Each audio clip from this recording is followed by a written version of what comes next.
Hello everyone, welcome to my YouTube channel. ఓం నమ శివాయ, హర హర మహాదేవ శంభో. ఈరోజు కార్తీక సోమవారం శుభాకాంక్షలు. మీ అందరికీ ఎప్పుడు ఆ శివుని ఆశీస్సులు మీతో ఎప్పుడు కలిగి ఉండాలని కోరుకుంటున్నాను. ఓం నమ శివాయ, హర హర మహాదేవ శంభో శంకర.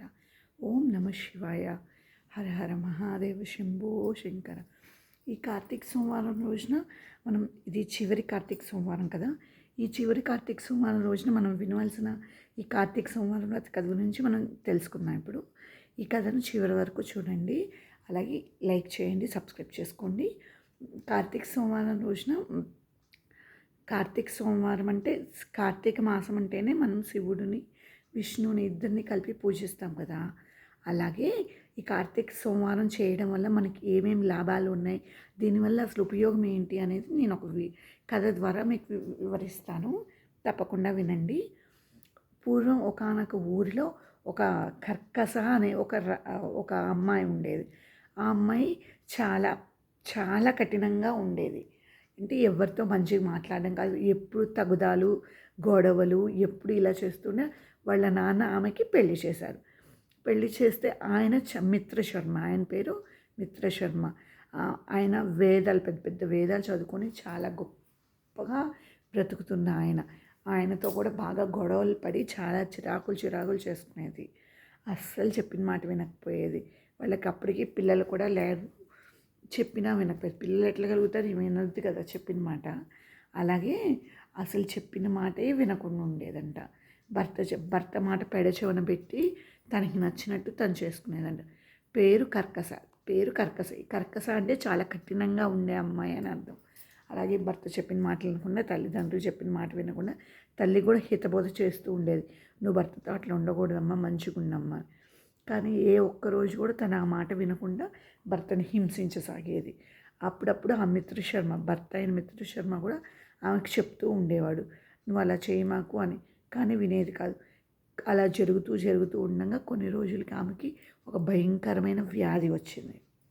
భయంకరమైన వ్యాధితో ఆమె చనిపోయిన తర్వాత అందరు నమస్కరించి వెళ్ళిపోయారు.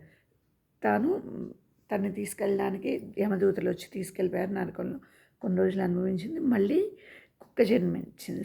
శునకం యొక్క జన్మ ఏం చూస్తూ, శునకం అంటే కుక్క జన్మ ఎత్తితే, కుక్క జన్మ అంటే నీచమైన జన్మ. అది మనందరికీ తెలిసిందే కదా.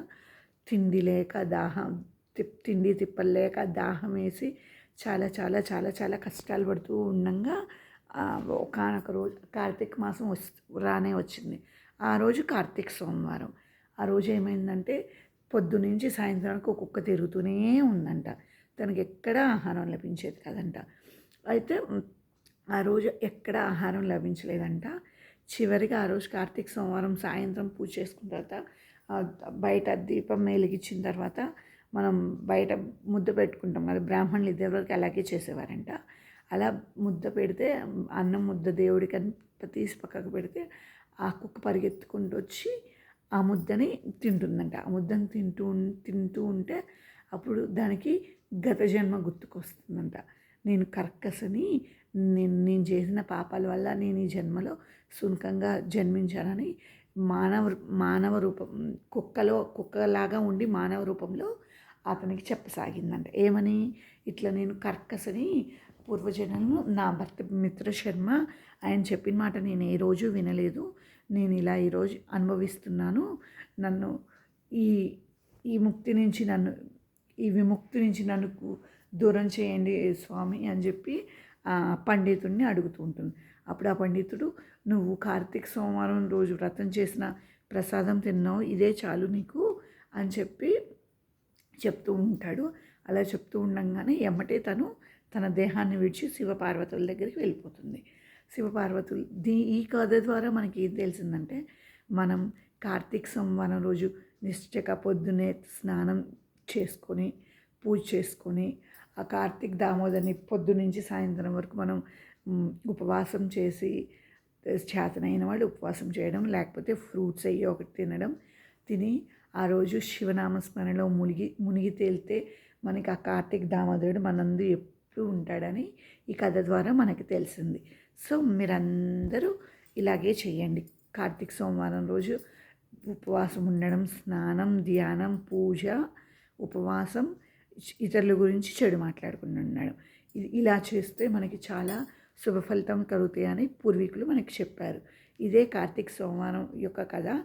ఈ వీడియోని చివరి వరకు చూసినందుకు చాలా థ్యాంక్స్ అండి.